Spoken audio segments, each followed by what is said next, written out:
poderoso de Jesús. Dele un aplauso por lo que Dios va a hacer, porque Dios es bueno, porque Dios es maravilloso. Aleluya, Jesús. Muchas gracias, Dios. Muchas gracias, Señor. En el nombre de Cristo Jesús. Ahora pedimos, Señor, que nos ministres a través de tu palabra, Dios. Oramos en el nombre de Cristo Jesús, que tu palabra llegue a nuestro corazón, que nos edifique, Señor, que aclare nuestra mente, nuestro corazón, y que tu palabra, Señor, llegue a lo más profundo, allá donde nadie más llega, donde ningún psicólogo puede entrar. Tu palabra es poderosa. Úsala en esta mañana, Señor. Te lo pedimos en el nombre de Cristo Jesús y te damos gracias. Amén y amén. Puede sentarse, hermanos, y abrir su Biblia. Yo me traje otra versión. ¿Alguien me presta, Reina Valera? Bueno, quiero... ¿Está bien la grabación? ¿Ya está grabando? Ok, quiero comentarles, hermanos, que por 2 domingos no hemos enviado grabación y me han reclamado con justa causa, con justa razón. Entonces, por razones aquí de aprendizaje, en fin, cosas que se nos escapan de las manos, pero que poco a poco vamos aprendiendo. Entonces, en esta mañana yo quiero resumir los temas que hemos tratado en estos últimos 2 domingos, a manera de resumen. Entonces, le pido paciencia a los que han venido. Levanten la mano los que no vinieron el domingo pasado. El domingo pasado. ¿Hay más? ¿Les puedo preguntar? Ok. Bueno, entonces, de todos modos, paciencia a los que ya han compartido, pero quiero, a manera de resumen, compartir estos 3 temas que hemos hablado últimamente. Estamos celebrando el mes de la Biblia. ¿Cuántos dicen amén? ¿Por qué se celebra el mes de la Biblia? Por la reforma que ocurrió, ¿cuándo? 1517, los que ya han venido ya deben tener esta fecha clara. 1517 en Wittenberg, Alemania, exactamente el 31 de octubre. ¿Mes de qué? ¿El día de las qué?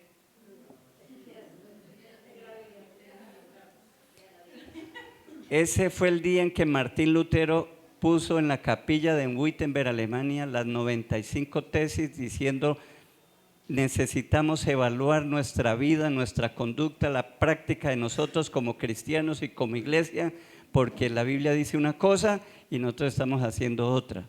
Y eso, de ahí se desprendió una revolución académica profunda, teológica, y es lo que se conoce en el mundo como la Reforma. ¿Cuántos dicen amén?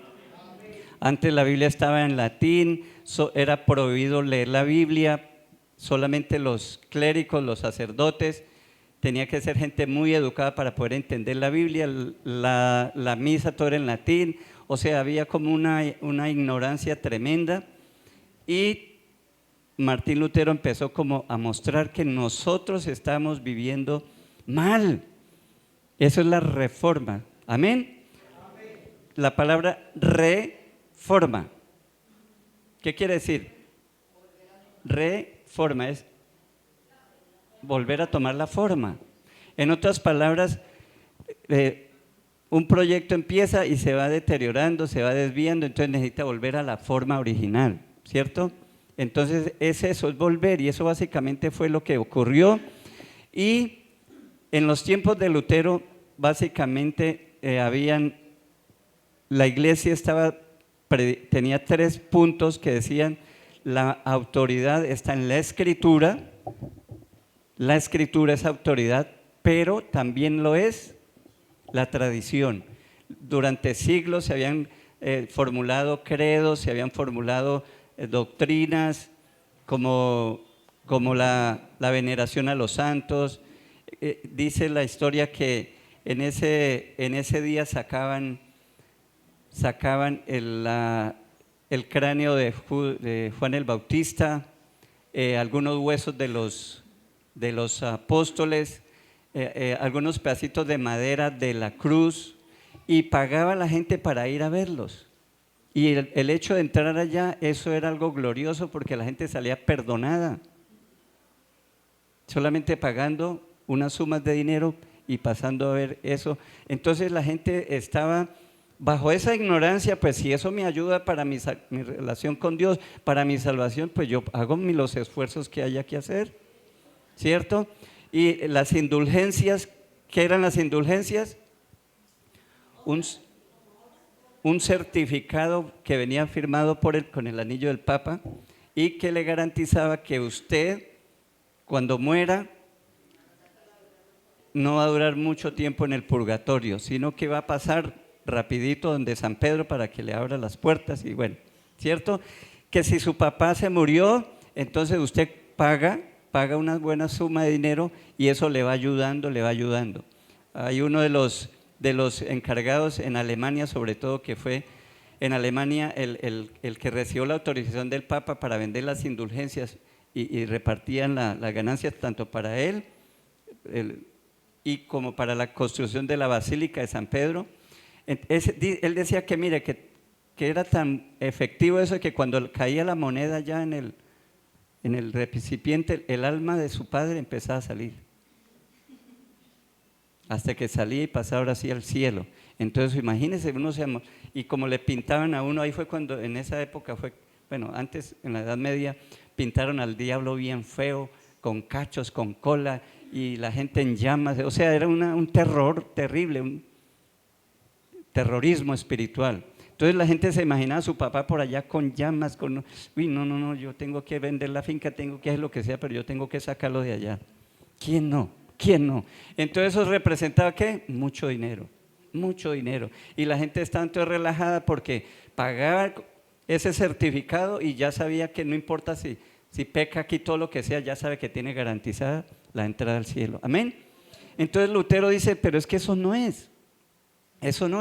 Bueno, entonces ellos están diciendo, sí, la Biblia es autoridad, pero también toda la tradición que la iglesia ha construido durante siglos. Entonces, si algo lo dijeron los antiguos, no podemos ahorita nosotros en este tiempo contradecirlo. No podemos, ellos no se equivocan. Esa era la primera. La segunda estaba diciendo que no era suficiente la escritura para el conocimiento de Dios, que se necesitaba la iglesia. En otras palabras, también decían que fuera de la iglesia católica no había salvación, ¿cierto? Tenía que ser lo que la iglesia determinaba, etcétera, etcétera. Entonces mire que había una especie de control bien estricto.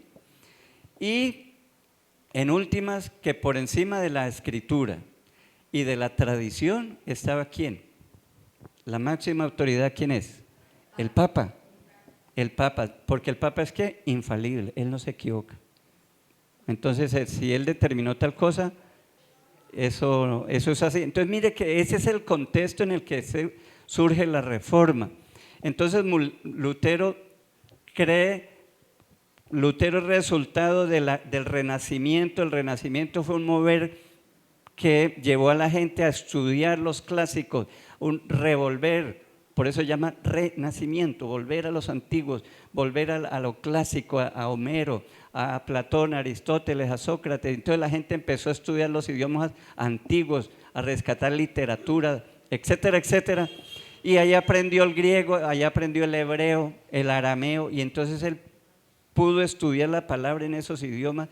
Y todo lo que puso en las 95 tesis fue el resultado de toda su vida, su experiencia con la palabra de Dios, lo que él estaba enseñando en los seminarios, lo que él le estaba moviendo su corazón y le había dado paz y sabía que eso era lo que la iglesia necesitaba. ¿Cuántos dicen amén? Entonces el resumen de esas 95 tesis se han declarado 5 solas. Sola escritura, que ya lo vimos. ¿Qué más? Solo Cristo. Sola fe, sola gracia y solo gloria al Todopoderoso. Esas son las 5. Entonces,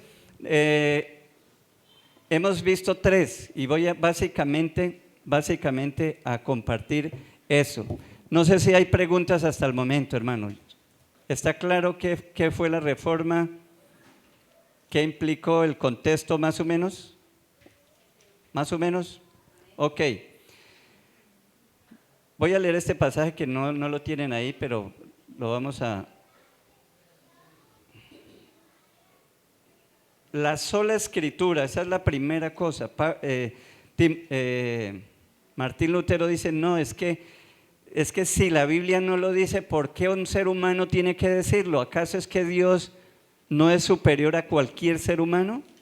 Ese fue básicamente, y cuando le pidieron que se retractara, él dijo, mire, si a ustedes a mí no me comprueban con la escritura, si no me lo comprueban que eso está aquí, muéstreme el purgatorio, ¿dónde está? Eso no existe, ni en el Antiguo ni en el Nuevo Testamento. Entonces, ¿quién se inventó eso? La tradición. La iglesia en algún momento declaró que eso existía y que lo que era, lo que significaba, y se estableció así, pero Lutero dice, no, yo no me puedo retractar de lo que he dicho. Si no está en la escritura, si ustedes no me demuestran acá, yo no me puedo retractar.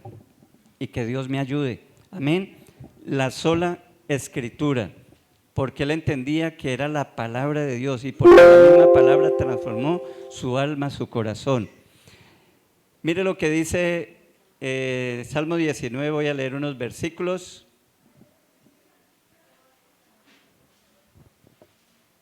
Ay, perdón, estaba en Job, con razón no me cuadraba. Dice, la ley de Jehová es perfecta que convierte el alma. El testimonio de Jehová es fiel que hace sabio al sencillo. Los mandamientos de Jehová son rectos que alegran el corazón. El precepto de Jehová es puro que alumbra los ojos. El temor de Jehová es limpio que permanece para siempre. Los juicios de Jehová son verdad, todos justos. Deseables son más que el oro y más que mucho oro afinado, y dulces más que la miel y que la que destina del panal. Amén. La importancia de la escritura. Entonces, la primera sola es sola escritura. ¿Cuántos dicen amén? No puede haber otro libro. El libro Mormón tiene cosas buenas. El Bhagavad Gita tiene muy buenas ideas, tiene bonitas historias. El Corán tiene cosas bonitas y cualquier otro libro que usted lo ponga, pero jamás habrá un libro por encima de las Sagradas Escrituras. ¿Cuántos dicen amén? Esa es la reforma. ¿Cuántos son reformados? Amén. Hermanos, en teoría, nosotros y las iglesias que existen hoy en día, fuera de la católica, son reformadas, son herencia, resultado de esto. Pero tristemente no siempre se aplica eso. No siempre, por ejemplo, hay gente que está hablando de pactar con Dios. ¿Sí? ¿Ha escuchado? Hermano, pacte por su sanidad. ¿Lo ha escuchado o no? ¿Y qué es pactar? Pues mandar unos $100, ¿sí? Consignarlos allá y allá van a orar para que Dios le haga el milagro a usted. O sea, es otra indulgencia evangélica disfrazada. Las bendiciones del Señor no se pueden comprar. ¿Cuántos dicen amén? ¿Dónde dice en la Biblia que usted tiene que pagar para que Dios lo sane? ¿Cómo así que pacte por la salvación de su hijo? O sea, mire qué tremendo, ¿cierto? Hace unas décadas empezó el movimiento de la teología de la prosperidad y se habla de riqueza, que Abraham era riquísimo, Job riquísimo, etcétera, etcétera. Pero eso es en una forma de ver y que solo quedarse con una parte de la escritura, porque las riquezas en el Nuevo Testamento ya son un peligro. ¿No les gustó? Yo sé que no les gusta, pero la riqueza según el Nuevo Testamento es un peligro. ¿Cuántos quieren tener muchísima plata? Es que cierto, es esa lucha. Jesús dijo que era un amo, un señor, y ninguno puede servir a dos señores. Entonces mire que todas esas cosas se meten en las iglesias, sí, de sana doctrina, pero son corrientes que vienen y tenemos que nosotros siempre estar, bueno, pero es que eso está en la escritura. Los pactos que hay en la Biblia son Dios es el que decide con quién va a hacer pacto. No es que cualquier, Señor, yo quiero hacer un pacto contigo, y no, Señor, es Dios el que toma la iniciativa. Amén. Dios tomó la iniciativa de escoger a Abraham, de escoger a David, etcétera, etcétera. Es Dios el que decide hacer un pacto. Dios escogió un pueblo, no es que el pueblo estaba buscando a Dios, fue Dios. Entonces mire que siempre vamos a estar pendientes de que tenemos que moldearnos de acuerdo a la Escritura. En otras palabras, la reforma tiene que ocurrir cada vez. Y no solo en la iglesia, sino usted tiene que estar mirando si usted está viviendo de acuerdo a la Escritura. Si lo que usted cree está de acuerdo a la Escritura. Decíamos por ahí que hay gente que cree que cuando se muere su papá viene por ahí a despedirse y lo siente y algunos hasta lo ven caminar. Pero eso lo dice la Biblia. ¿Qué dice la Biblia de los muertos? Es más, hay gente que dice, bueno, mi papá ya desde el cielo me está dando una empujadita para este negocio porque mi papá siempre es bueno. ¿Quién dijo que un muerto puede ayudar? La Biblia dice que no tiene conocimiento, que no, ya le está descansando. ¿Se imagina si su papá se quedó allá y ay, ese muchacho va a hacer ese negocio? Ay, no, Dios mío. Eso no tendría paz. ¿Quién? No, sería absurdo.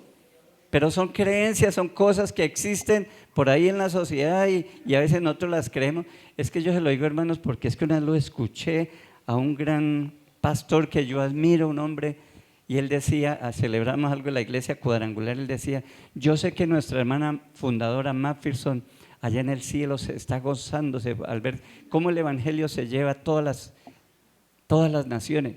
Yo decía, ¿ella se está gozando? Y entonces cuando un pastor comete adulterio, ¿ella también se goza? O yo creo que se duele. Entonces, uy, ¿cómo así? Y yo decía, pero Dios mío, ¿de dónde sacó eso? Eso suena muy bonito en el momento de la celebración. Eso suena bonito, pero la pregunta es, ¿eso es verdad? Son ideas católicas, son ideas como de otros lados, pero no está en la palabra. Entonces es la Escritura sola. ¿Cuántos dicen amén? Lo primero es que la Escritura es perfecta. ¿Cuántos dicen amén? Pablo le dice a Timoteo, ahí está, que desde la niñez ha sabido ¿qué? Las sagradas Escrituras, las cuales te pueden dar sabiduría, hacer sabio para la salvación mediante la fe en Cristo Jesús. La Escritura es perfecta. Todo lo que usted necesita saber de Dios, todo lo que usted necesita para la salvación de su vida, de su alma, está en la palabra de Dios. Amén. Está ahí, es perfecta. Lo segundo, la Escritura es fiel. Dice ahí, el testimonio del Señor es fiel, que hace sabio. ¿A quién? Hace sabio al sencillo. Es fiel, es digna de su confianza. Si la Biblia dice que si usted está en Cristo no tendrá condenación, créalo, hermano. Si está en Cristo, si alguno está en Cristo, nueva criatura es. De modo que si está en Cristo, nueva criatura es, las cosas viejas pasaron ya, y aquí que todas son hechas nuevas. Entonces no hay condenación para los que están en Cristo, no en la iglesia. ¿Sí? Porque algunos creen que estando en una iglesia están en Cristo. Eso es muy diferente. La iglesia es un lugar público, pero estar en Cristo Jesús, eso es otra cosa. Y solo la persona que lo vive es el que lo goza. Ya casi, ¿no? Solo el que ha sido, por eso es que usted no puede decir, este hermanito no es convertido, este no es salvo. ¿Usted cómo sabe? Eso es el Espíritu da testimonio a nuestro espíritu de que somos hijos de Dios. Pero eso es usted el que cada uno sabe. Amén. El que está en Cristo. Entonces, hermanos, la palabra es fiel. Lo que dice, si el Señor dice que no temas porque yo estoy contigo, eso va a ser así. Pero es que tuve un accidente y entonces quiere decir que Dios no estaba ahí. Sí, hermanos, no importa la circunstancia, sea buena o sea mala, Dios siempre va a estar ahí. Amén. Es que a veces somos utilitaristas y creemos que porque estamos con Dios no nos va a pasar nada malo. Y Jesús no fue lo que enseñó eso. Jesús dijo, en el mundo tendréis aflicción. Pastor, ¿por qué será que me duele aquí? Yo les digo, porque está viva, gloria a Dios. Llegará el día en que no le va a doler nada, seguro. no le va a doler. Entonces eso quiere decir que está viva. El dolor es una prueba de que estamos vivos y que estás virtiendo de algo, la mala postura o unos que duermen con 5 almohadas o cosas así, o camas todas, no sé, pero eso quiere decir que la Biblia es fiel, que hace sabio al sencillo. La Biblia es recta, los preceptos del Señor son rectos que alegran el corazón. Hermano, alegría profunda es cuando usted se deleita en la palabra del Señor. Un hijo de Dios se deleita en la ley. ¿Eso trae qué? Alegría, que alegran el corazón. La escritura es pura, el mandamiento del Señor es puro, que alumbra los ojos. Hermanos, solo los cristianos entienden o le ven sentido a este mundo. Yo no sé cómo, pero yo siempre tengo muchas preguntas porque tuve profesores ahí en la UIS, filósofos, ateos a morir. Pero ellos decían algunas cosas que yo decía, Dios mío, ¿y este tipo cómo hace para hacer eso? Él decía, mire, un cristiano no puede ver la vida igual que cualquiera de nosotros. A ellos les es imposible. Y yo decía, pero este man, perdón, este señor, English. Que a veces se me sale el inglés por los poros. Yo decía, ¿cómo él dice eso? Es que eso es verdad. Es que uno no puede mirar las cosas, no puede actuar diferente. O sea, es como un caballo tratar de vivir como un humano. La naturaleza misma no se lo permite. Eso es verdad, ¿cierto? Eso es verdad. Se concibe la vida diferente. Por eso el cristiano tiene paz en medio de las tormentas, en medio de los problemas, de las dificultades. Eso humanamente y racionalmente es absurdo, ¿cierto? Y es que el evangelio es así, pero es la palabra de Dios. Dice que alumbra los ojos. Podemos entender que aunque hay cosas perversas, malas en este mundo, Dios tiene el control. Dios tiene el control. Y esto va apuntando cada vez más a un final feliz. Me acuerdo también otro profesor decía que Gabriel García Márquez se basó en la Biblia para escribir, porque es que muestra todo un proceso y a la final un final feliz.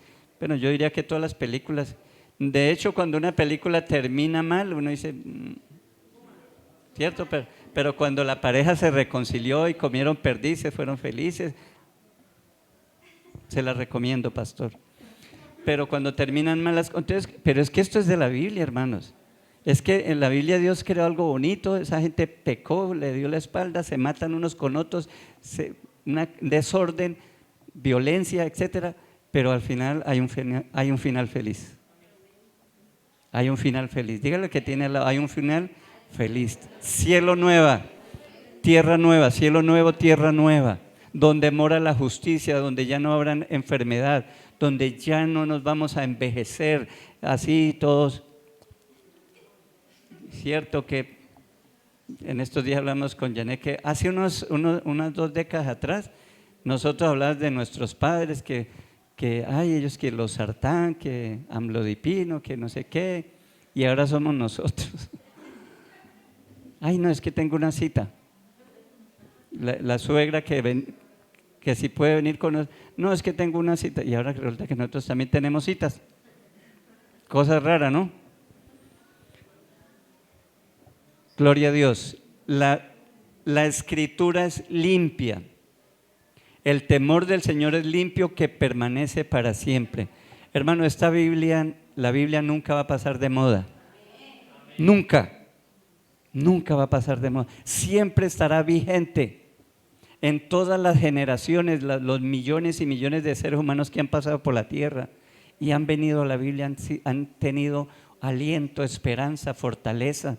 No va a pasar Fanny era la que decía en la vigilia, que hay libros muy buenos que salen, ¿cierto? Que se gana un bestseller, un premio, ¿cierto? Pero después de después de unos años, eso desaparece y ya pasó, ¿cierto?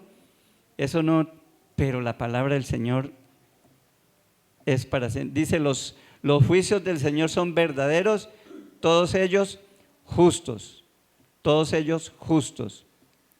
A Jesús dijo, el cielo y la tierra pasará, pero mis palabras no pasarán, no pasan, ni siquiera una tilde, ni una jota, no pasarán. Sécase la hierba, marchítase la flor, mas la palabra de Dios permanece para siempre.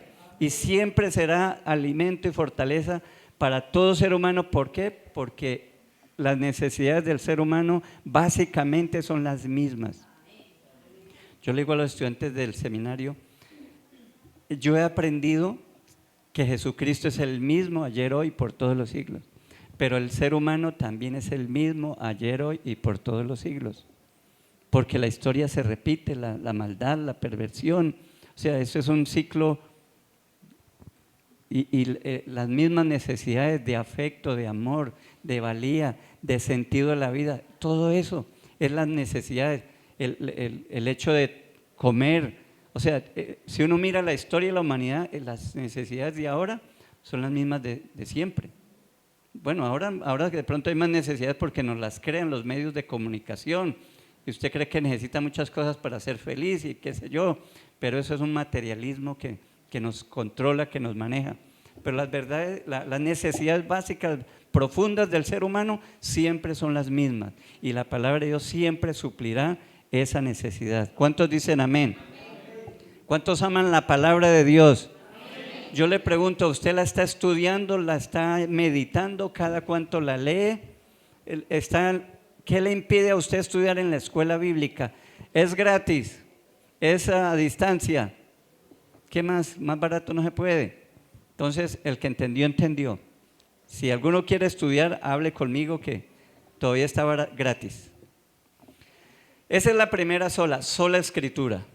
Diga, sola escritura. Dígale al que tiene solo la Biblia. ¿Qué cuento de otros libros? Sola escritura.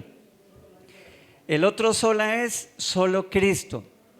Solo Cristo. Tenemos ahí Hechos 4:12. Léamelo por favor. 1, 2, 3.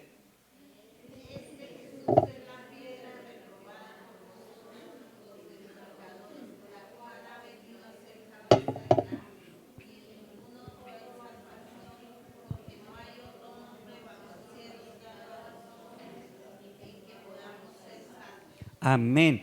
Porque no hay otro nombre bajo el cielo dado a los hombres en el que podamos ¿qué? Ser salvos. No hay otro, solo Cristo. ¿Cuántos dicen amén? No hay otro humano, no hay otro humano, solo Él. Jesús dijo, yo soy el camino, la verdad y la vida. Nadie viene al Padre si no es por mí. Dice el camino. No dice un camino. Cuando usted dice un camino, ¿qué quiere decir? Que hay varios, pero cuando es uno solo, es uno solo. No hay más, no hay otro medio, no hay otra forma, solo Cristo. Y en ese momento estaban diciendo que usted era el que se salvaba, era usted si pagaba las indulgencias, era usted si hacía obras de caridad, era usted si caminaba de rodillas y pagaba una cantidad de penitencias, era usted, o sea, todo descansaba en su responsabilidad. Entonces, ¿para qué murió Cristo? ¿Se entiende lo grave del asunto? Es que entonces le están diciendo a Cristo, tan bobo, se dejó matar, si yo puedo, yo no lo necesito, yo soy capaz, ¿sí? Pero la reforma viene para decir que solo Cristo, no hay otro medio de salvación. No es a través de San Lucas, de San Mateo, de San Sarazán, no hay otro, solo Cristo. En el capítulo 15 de Hechos, no lo tenemos ahí, pero se lo recuerdo, el evangelio comenzó a extenderse y resulta que la gente que no era judía se convirtió a Cristo, al evangelio, porque el evangelio es para todas las naciones. Entonces los judíos comenzaron a decir, bueno, se convirtieron al Señor, entonces deben circuncidarse, deben guardar la ley para que sean salvos, ¿cierto? Y en Hechos capítulo 15, en el primer concilio de la iglesia, tuvieron que debatir eso. Bueno, ¿cómo así? ¿Será que necesitan circuncidarse como todos para volverse judíos? O sea, ¿era necesario volverse judíos para salvarse? ¿Tenían que guardar la ley? ¿Y qué dijo ese concilio? No, señor, no. Pedro dice, ¿cómo le vamos a poner una carga que ni nosotros ni nuestros antepasados han podido llevar? O sea, Pedro está diciendo, esto es una carga tan pesada que nadie la lleva. O sea, nadie puede salvarse obedeciendo la ley de Dios completamente. ¿Por qué? Porque usted la obedece por un tiempo y después cae, ¿cierto? Es como caminar, usted da un paso adelante, pero dos hacia atrás, ¿sí? Entonces, uy, no, esta semana sí, yo me voy a portar bien, yo no voy a faltar los domingos, eso de venir una vez al mes, no, yo voy a ir todos los domingos porque es un tiempo especial y entonces viene, ¿cierto? Pero después de que llega la Nochebuena y todas las cosas, entonces, ¿qué pasa? Da un paso adelante, arrancó, pero después da dos atrás. Y entonces así, ¿cuándo? Nunca va a llegar, nunca va a llegar. ¿Cuántos dicen amén? Nunca. El concilio dijo, no, es la fe en Cristo, así como nos salvó a nosotros. Mire, ellos recibieron el Espíritu Santo, el Evangelio llegó a ellos. No, Dios no hizo diferencia, Dios no les exigió nada. ¿Quiénes somos nosotros para exigirle algo? Solo la obra de Cristo. ¿Cuántos dicen amén? No se necesita guardar la ley. Es que es más, el hombre no puede, no tiene la capacidad de obedecer perfectamente y completamente. Solo hubo un hombre que lo hizo. Cristo Jesús. Él la obedeció en nuestra representación de la humanidad, porque en representación de la humanidad, Adán la embarró, la quebrantó, la ignoró, la quebrantó, pero Cristo vino y en representación de la humanidad, por eso es el segundo Adán, él obedeció perfectamente la ley de Dios. ¿Cuántos dicen amén? Entonces, no necesita. Pero hay gente que está enseñando que usted tiene que dejar de comer cerdo. Usted no puede comer cerdo, porque allá en la Biblia dice que el que tiene hendido, que no hay que estos animales, usted tiene que guardar el sábado, ¿cierto? Y que usted tiene que hacer esto y aquello. Pero ¿qué es lo que dice la Biblia? Pablo mismo dijo, miren, no, el reino de Dios no es comida, no es bebida. Amén. No es por lo que usted hace, es por la obra de Cristo. Amén. ¿Por qué solo Cristo? Hermanos, porque Cristo es la voz de Dios. Cristo es el verbo de Dios. Hebreos dice, Dios habiendo hablado muchas veces y de muchas maneras en otro tiempo a los padres por los profetas, en estos postreros días nos ha hablado, ¿por quién? Por el Hijo, a quien constituyó heredero de todo y por quien asimismo hizo el universo. Cristo es la voz de Dios, es el profeta, es el profeta o la voz caminante, la voz andante de Dios. ¿Cuántos dicen amén? Es la voz de Dios. Dios habló de muchas maneras. Mire, quiero explicar aquí un poquito por qué creemos que ya tenemos el canon cerrado, que ya tenemos los libros completos. Aquí hay una razón. Resulta que en el griego, esto que dice, nos ha hablado, es tiempo ¿qué? Pasado, nos ha hablado. Pero resulta que hay varias formas de decir cosas que han sucedido en el pasado. Por ejemplo, un tío nos contó que cuando él estuvo prestando el servicio militar, fue tanta la escasez que a ellos les tocó buscar y matar chulos, gallinazos, y comieron gallinazos, mientras que llegaban las provisiones, no sé. Pero eso pasó una vez, ¿cierto? Entonces, cuando mi tío dice que yo comí gallinazo, se puede referir a una vez, ¿cierto?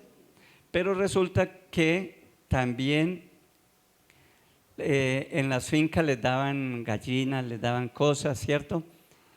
Y entonces él dice, cuando yo presté el servicio militar, a mí me ayudaron los campesinos, nos ayudaron los campesinos. También se está refiriendo al pasado, pero en este caso a algo que sucedió muchas veces, varias veces. ¿Me hago entender? Por ejemplo, usted dirá, bueno, yo me casé, eso es pasado, me casé, pero puede ser referirse a una sola vez, se casó y ya, pero puede que haya alguno, no aquí, que se casó varias veces. Yo me casé en el pasado, pero puede referirse a varias veces. ¿Cómo uno sabe entonces cuándo se refiere a una sola acción o a muchas repetitivas? En el griego se sabe por la forma verbal. Ahí cuando dice que Dios nos ha hablado, es en auristo se llama, es una forma del lenguaje para referirse a una sola vez. Dios nos habló a través de Cristo y pare de contar. ¿Me hago entender? Fue una sola vez. ¿Me hago entender, hermano? Esa es una de las razones, hay muchas otras, para mostrar que el canon se cerró, porque podrían resultar otros libros, otros profetas con cosas, revelaciones de Dios, y ¿por qué no lo anexamos ahí? Aquí Hebreos nos está diciendo que ya Dios habló muchas veces y de muchas maneras, verbalmente. ¿Se acuerda? Adán le decía, Adán, ¿cierto? A Moisés, al pueblo, etcétera.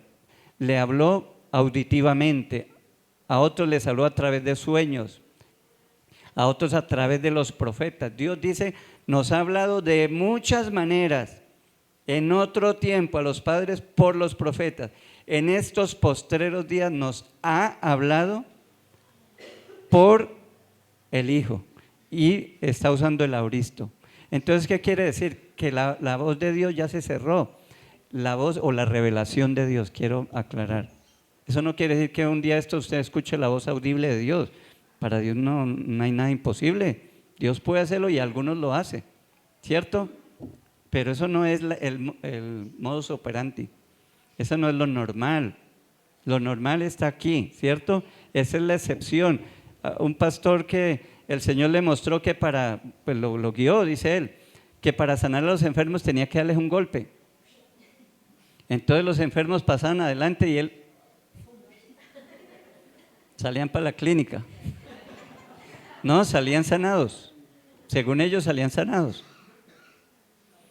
Pero entonces él empezó a enseñar eso, o sea, como lo que Dios me dio a mí, como que también es para usted, para todos. Entonces ya hay que ponerlo acá, cómo orar por los enfermos a punta de golpe.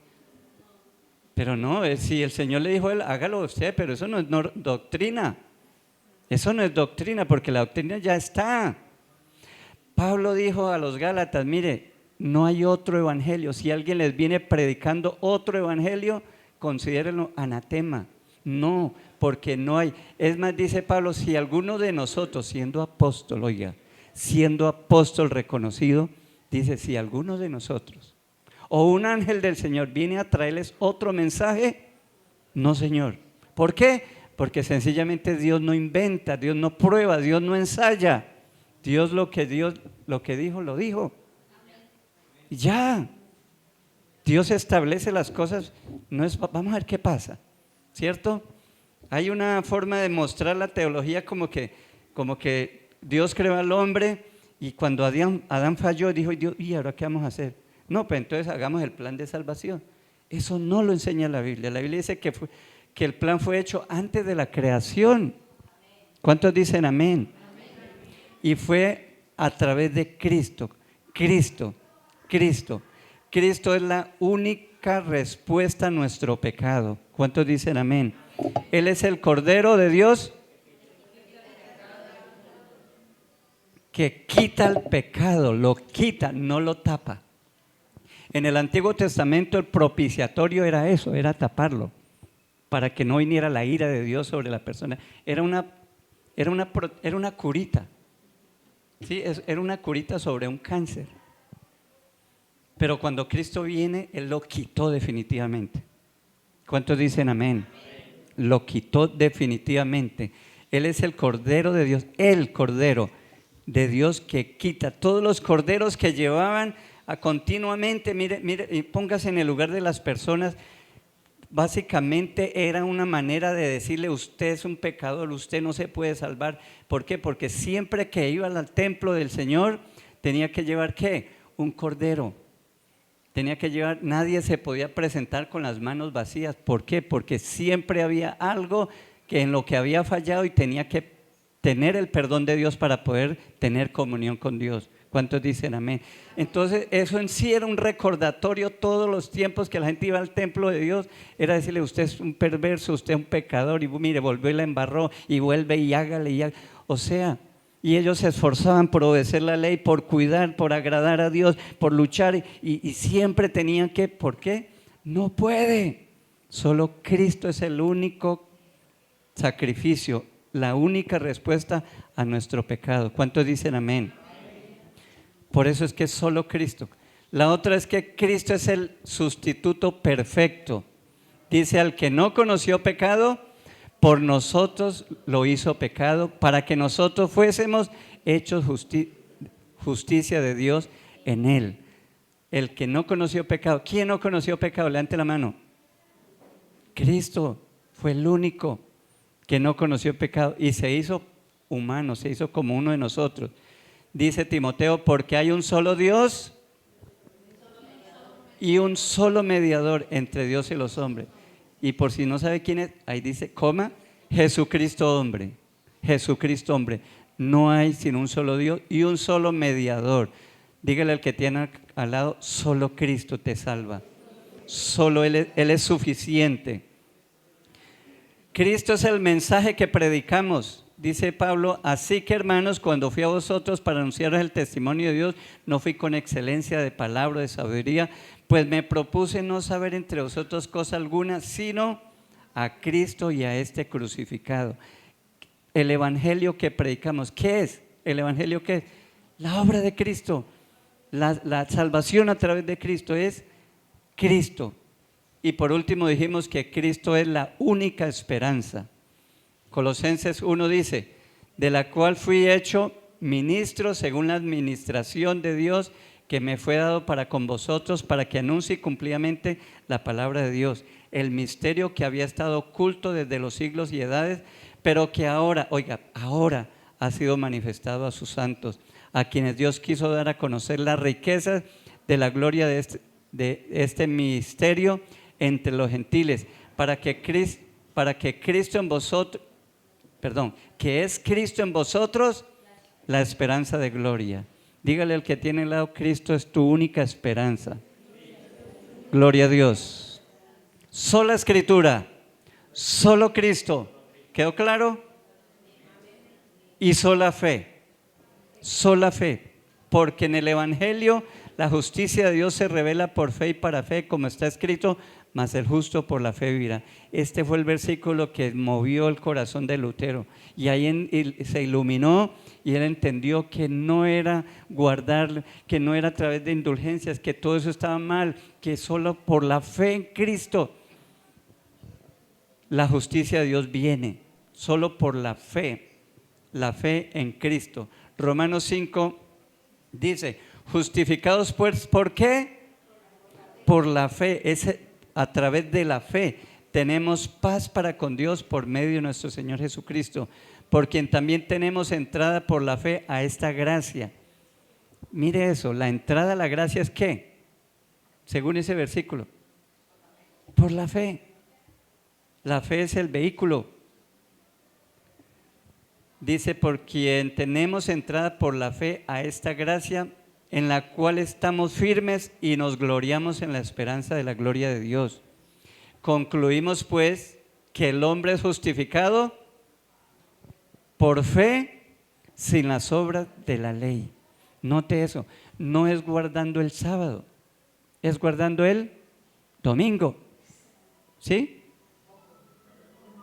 Mire, ¿sabe que eso hay como algo todavía en la mente de los cristianos que todavía, no, es que yo guardo el domingo porque el sábado no, eso era de los judíos, entonces yo guardo el domingo, por eso vine hoy. ¿Quién dijo que usted está guardando el domingo? Usted viene hora y media y a veces si llega tarde no. Entonces, ¿quién dijo que esto era guardar el día del Señor? ¿Sí? Esto es que nos reunimos, pero guardar es que no es de Pablo dice: no es que días, que lunas, que el reino de Dios no es ni comida ni eso. Ese es un tiempo de adoración y de gratitud. Amén. Un ratico que sacamos y por eso hay que sacarlo completico. Dígale al que tiene al lado, no llegue tarde, hermano, no sea sinvergüenza. El día del Señor, cree que es el día del Señor y ¿qué es lo que le dedica al?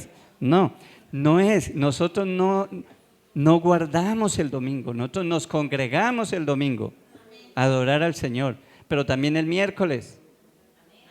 Y el que entendió, entendió.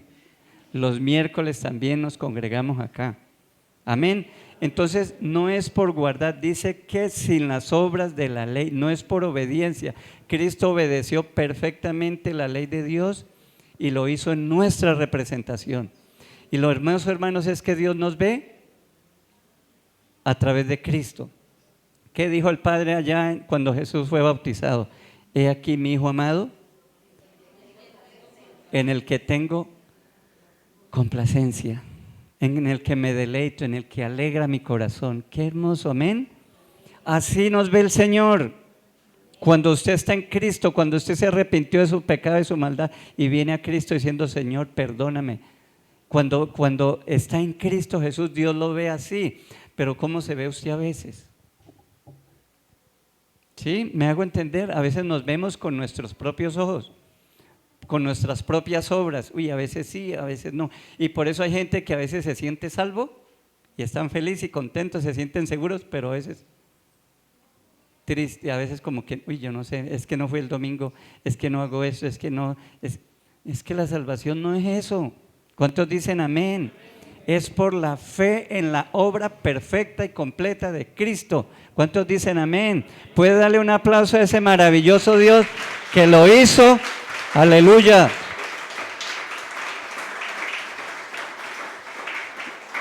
Hebreos 12:2 dice, puesto los ojos en Jesús, el autor, la fe viene de Cristo, viene de Dios y nos es dada a través del Espíritu Santo. La fuente de la fe es Cristo.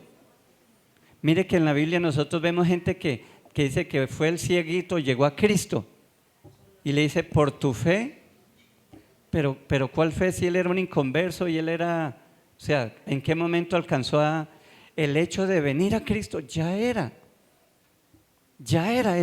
¿cierto? Ese fue, la fe es venir a la persona correcta, a la persona que sí nos puede salvar, a la persona que sí nos puede ayudar, y ese es Cristo. Entonces, tu fe dice, puesto los ojos en Jesús, el autor y el consumador, es el objeto, Él es el que la genera y es hacia Él. Él nos la comparte para que nosotros la proyectemos hacia Él, porque Él es el autor y el consumador de la fe, el cual por el gozo puesto delante de Él sufrió la cruz, menospreciando el oprobio, se sentó a la diestra del trono de Dios.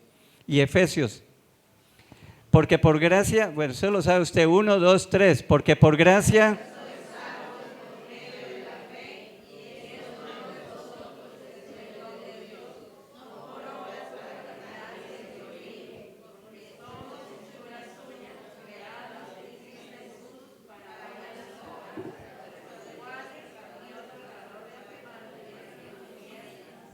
uy, qué memoria.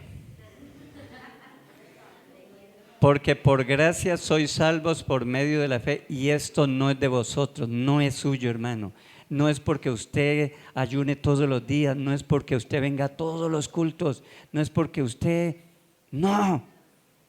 Y esto no de vosotros, pues es que un don, un regalo de Dios, no por obras para que nadie se jacte, para que nadie saque pecho, como aquel hombre que fue a orar y decía, Señor, yo te doy gracias porque yo sí diezmo, yo sí obedezco la ley, yo soy un levita, creo que era, no como este publicano pecador perverso. Uy,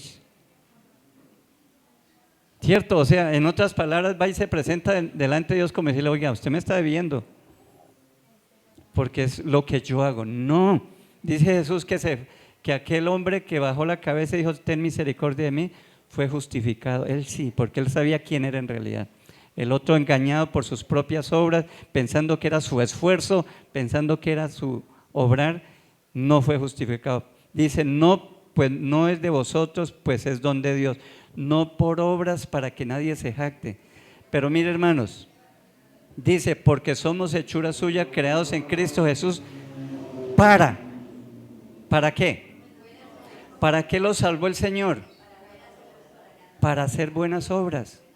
Dice, mire, es curioso, la palabra dice no por obras, pero sí para buenas obras, las cuales Dios preparó de antemano para que anduviésemos en ellas.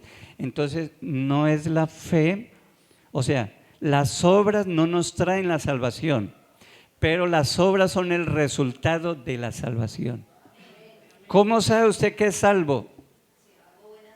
Si usted obedece al Señor, ¿cierto? Si usted hace buenas obras, si usted bendice al necesitado, si usted ora, si usted visita, si usted se preocupa por los demás, si ama al prójimo, si ayuda, eso muestra. Y ahí es donde Santiago dice, bueno, usted dice que tiene fe, pero mire que no había claridad en eso. Y dice, muéstrame tu fe sin tus obras y yo te mostraré mi fe por mis obras. Jesús en Mateo 25 dice que tuve hambre y me diste de comer. Eso es obra, eso es ayudar, ¿cierto? Tuve enfermo y me visitaron. Eso es amar a Dios. Eso es una persona que ha sido salvada. Entonces, si usted no ama al prójimo, si usted ayuda, si su corazón es tan terrible y terco y todo para usted, es probable que no ha sido salvo. Deberíamos evaluar, ¿cierto? Porque Dios nos salvó para hacer buenas obras, no para salvarnos, sino nos salvó ya para que hagamos buenas obras. ¿Cuántos dicen amén? A propósito, ¿Alberto ya llegó? No ha llegado Alberto. Hoy se supone que va a venir una fundación que hace buenas obras y me pidió un espacio para eso. Creo que debemos hacer la canasta de amor. Hermano, con eso bendecimos a personas. ¿Cuántos han sido bendecidos con la canasta de amor? En el tiempo de pandemia ayudamos a muchas personas, hermanos, que necesitan. Fue una bendición, o sea, cierto, hagamos, porque para eso fuimos salvados.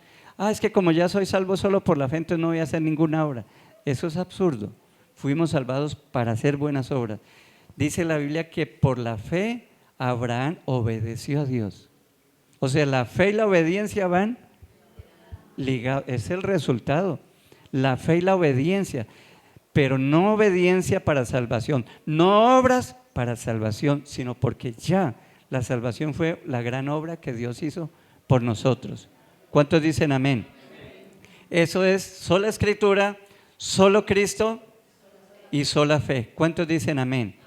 ¿Cuántos consideran que lo que nos dejó la reforma fue hermoso?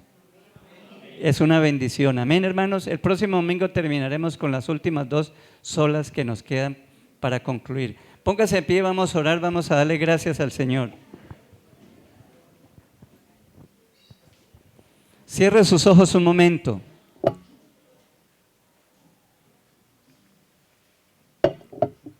Hable con Dios de acuerdo a lo que usted ha escuchado hoy. Si el Espíritu Santo ha ministrado su corazón, ¿qué tienes que decir? Hable con Dios. Hable con Dios, con el Espíritu Santo que está en usted, que le habla, que le enseña, que le corrige a través de la palabra. ¿Cuál es su actitud frente a la Biblia? ¿Cada cuánto la lee? ¿Qué significa la Biblia para usted? ¿De verdad es la palabra de Dios? ¿De verdad es el alimento? ¿O se alimenta de puras noticias? Por eso el estrés, el afán, la preocupación, porque el mundo no puede dar buenas nuevas. En este mundo no se pueden encontrar buenas nuevas, solo vienen de Dios, el Padre. Están en la palabra, ese es el alimento verdadero. ¿Cuál es su actitud frente a la palabra de Dios? Si usted no ha entregado su vida a Cristo, si todavía no es salvo, dígale: Señor, yo te entrego mi vida, yo vengo delante de ti. Señor, yo reconozco que soy pecador, soy pecadora. Yo reconozco mi maldad, yo reconozco que voy al infierno por mi pecado, por mi maldad, y vengo a ti, el Salvador. vengo a ti, Señor. Ayúdame a caminar contigo, ayúdame a conocerte, a amarte, a honrarte, Señor. Oh, aleluya, Padre, glorifícate, Dios mío. Bendice a mi hermano, Señor, ayúdanos, Padre, que estas verdades alimenten nuestro corazón, alegren nuestro corazón, nuestra vida y nos estimulen a las buenas obras, a amarte, a honrarte, a servirte. Dios, te doy muchas gracias por mi hermano, por mi hermana. Bendice a cada uno, Señor, glorifícate, Dios.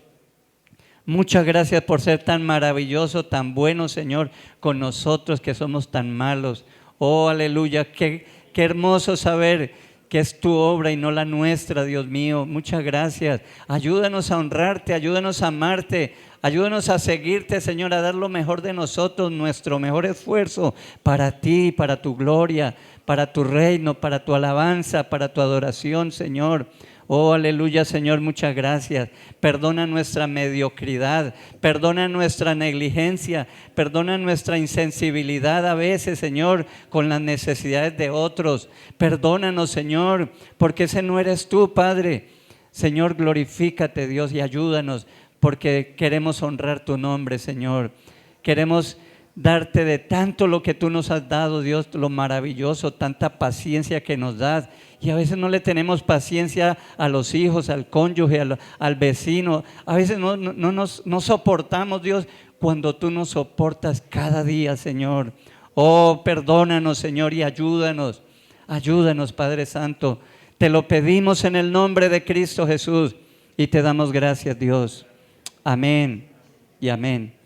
Puede sentarse, hermano.